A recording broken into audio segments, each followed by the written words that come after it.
Where should I experience a classic New York City Christmas?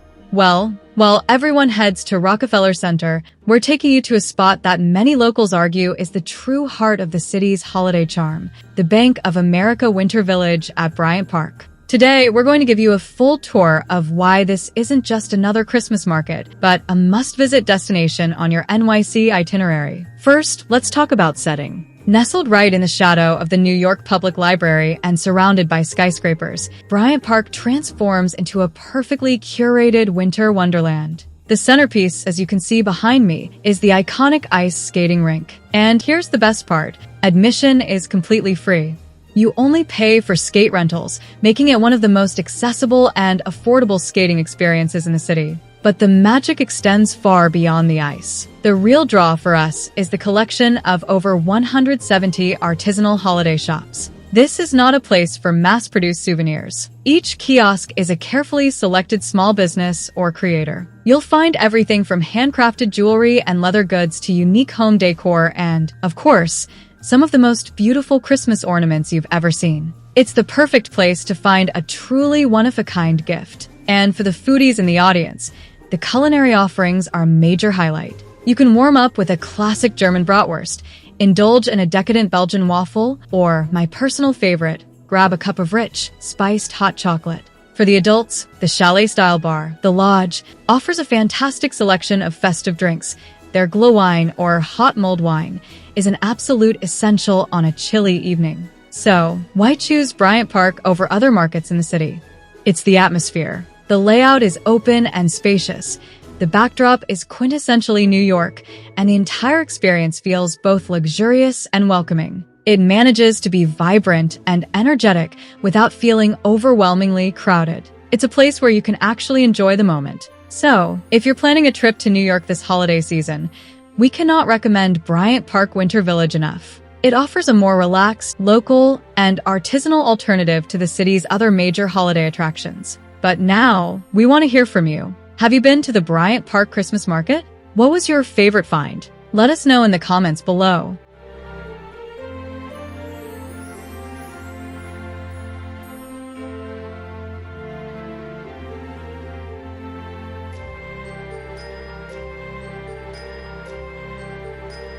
So, we're in the absolute heart of Manhattan, and this place, right behind me, is basically New York City's way of wrapping itself up as a winter gift. Welcome to the Union Square Christmas Market. If you've never been, or if you're just looking for that perfect festive vibe, stick with me. We're diving into why this is one of the most beloved holiday traditions in the city. And trust me, by the end of this, you're going to be checking flight prices to come see it for yourself. This is a village of over 150 small artisans, makers, and food creators. Every single booth you see is someone's passion project. We're talking handmade jewelry, incredible smelling candles, quirky art, and the most unique gifts you could possibly imagine. Forget generic stuff. Here, you can actually meet the person who made what you're buying. But let's be real, a huge part of the magic is the energy. So, you're eating a waffle, sipping your hot chocolate, and you're just surrounded by these twinkling lights as the sun goes down. It gets dark so early now, and that's when this place truly shines. It just feels magical. Now, for my pro tips if you're planning a visit, it runs from like mid-November all the way through Christmas Eve. It's open every day, usually from 11 a.m. to 8 p.m.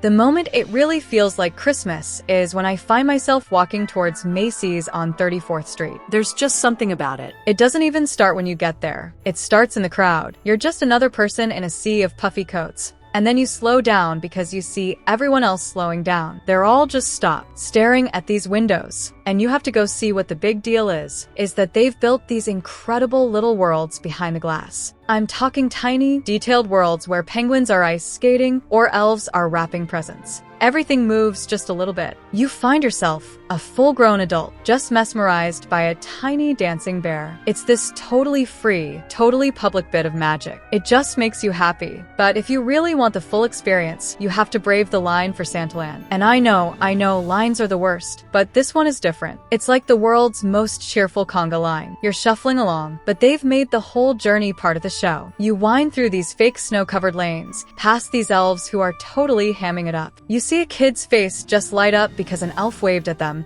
and you can't help but laugh. By the time you get through the whole thing, and you see Santa, the real, genuine article in his big chair, you're fully bought in. You forget about your shopping list for a second. You're just watching these little kids have this pure, magical moment. It's honestly kind of beautiful.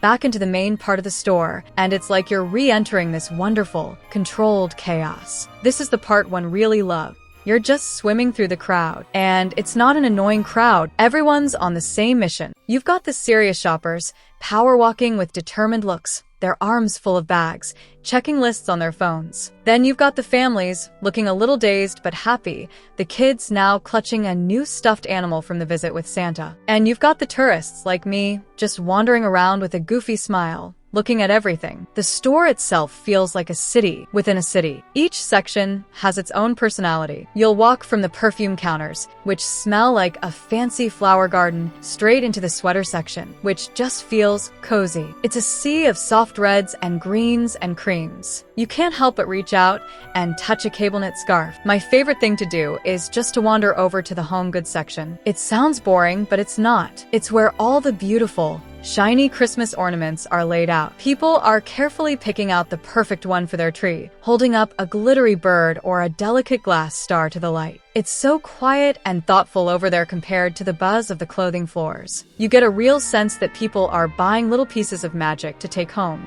It's busy, and it's crowded, and it's a little chaotic, but that's the point. You're sharing the experience with everyone around you. You're all in it together, this massive, unspoken agreement to be part of something festive. So yeah, you could get all your shopping done online in your pajamas. But then you'd miss the smell of the nuts cart outside. You'd miss the sound of the laughter in Santaland. You'd miss that feeling of stopping dead in your tracks under that giant tree. You'd miss the whole atmosphere, the beautiful, exhausting, wonderful mess of it all. My advice? Just go. Let yourself get swept up in it. Don't fight the crowd, just go with it. Soak it all in. I promise. You'll walk back out onto 34th Street with your bags, a little tired, but feeling lighter, like you filled up on a little bit of Christmas spirit. And really, what's better than that?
Ever wonder what it would be like to step inside a snow globe? To be completely surrounded by the magic and spectacle of Christmas? Well, there's a place where that feeling comes to life. It's not at the North Pole, and it's not in a Hollywood movie.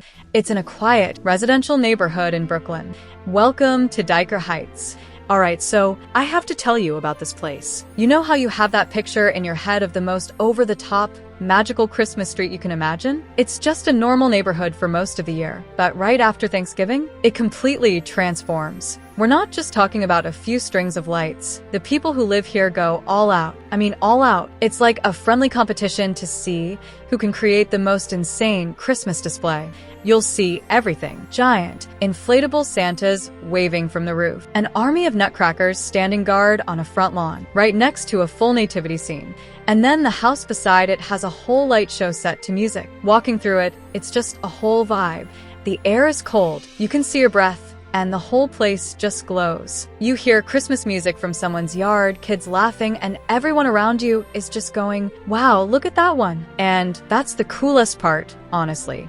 It's not just about the lights. It's about the feeling. You see families, couples, groups of friends. Everyone is just happy and sharing this cool thing. These homeowners, they do this for us. For everyone. They spend so much time and money just to make people smile. It's pretty amazing. If you ever go, here's the deal. The best stuff is between 11th and 13th Avenue, around 83rd to 86th Street. Seriously, wear your comfiest shoes and bundle up. It gets cold, and if you can go on a weeknight, it's way less crowded. Don't just stick to the main roads, either. Some of the best houses are tucked away. You'll know the famous ones when you see them. The ones with the spinning trees and the massive castles of light. They're just unreal. In a city that's always go, Dyker Heights makes you slow down and just look. It's a total reset for your holiday spirit. So if you're ever feeling like you need a little Christmas magic, you know where to go. Just follow the lights. You can't miss it.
You know, there's a moment every year in New York City when you can feel the season shift. The autumn crispness turns into a proper winter chill, and as the sun sets early, the city doesn't get darker, it gets brighter. And if you follow those lights, if you follow the crowds and the feeling of excitement in the air, they'll all lead you to the same place, Rockefeller Center. Now, for most of the year, this place is all business. It's a symbol of hustle and ambition. But from the moment they put that first ornament on the tree, it transforms. It becomes something else entirely. It becomes New York's living room at Christmas, the place where memories are made. And standing tall in the middle of it all is the main event, the famous Christmas tree. But calling it just a tree doesn't really do it justice, does it? It's more like a beacon. This giant, living thing, brought from a quiet forest somewhere, now standing proudly in the middle of the city, wrapped in what seems like a million tiny lights. And that star on top, it's so bright, it feels like it's personally saying hello to every other star in the sky. The best part is watching people see it for the first time. You see a kid bundled up in a puffy coat, their head tilted all the way back, their mouth open in a perfect little O of wonder. You see a tired parent look down at them,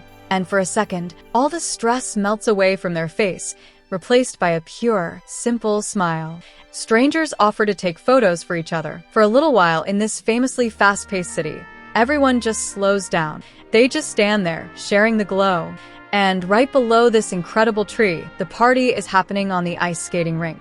It's a wonderful, chaotic ballet. You've got expert skaters gliding gracefully, and then you've got the rest of us, clinging to the wall for dear life, laughing when we stumble. The sound of skates scraping on the ice, mixed with laughter and Christmas music floating from somewhere, it's the soundtrack of the season. And watching it all is that big, golden statue, Prometheus, who seems to be enjoying the show. The magic doesn't stop at the rink's edge. It pulls you down the walkway where those golden angel statues stand with their trumpets, as if they're playing a silent fanfare just for you. The shop windows nearby tell their own Christmas stories, with moving figures and snowy scenes that are their own kind of art. And let's talk about the smells, right? That cold, crisp winter air is mixed with the sweet scent of roasted nuts from a nearby cart, or the rich aroma of hot chocolate from a vendor. It's a feast for your senses. But if you really think about it, the true magic of this place isn't in any one thing you can see or touch. It's not the lights, or the ice, or the music. It's the feeling it gives you. It's a giant, collective, deep breath. It's a warmth that starts in your chest and fights off the cold. It's the powerful, hopeful feeling you get from seeing thousands of people from every country, every background, all choosing to come together to share a moment of pure joy. In a world that can sometimes feel a little divided, Rockefeller Center at Christmas is a beautiful, sparkling reminder of what we all have in common. We all want a little light in the darkness. We all value the comfort of tradition. And we all understand the simple, profound joy of being together. So, whether you've been coming here for years, or you're watching this from thousands of miles away, I hope you get to feel this magic. If you ever have the chance, make the journey. Find your spot in the crowd. Feel the chill on your cheeks and the warmth in your heart. And for a few minutes, just let yourself believe in the magic. Let yourself see the world through those wide-eyed, wonder-filled eyes again. It's all right here, waiting for you.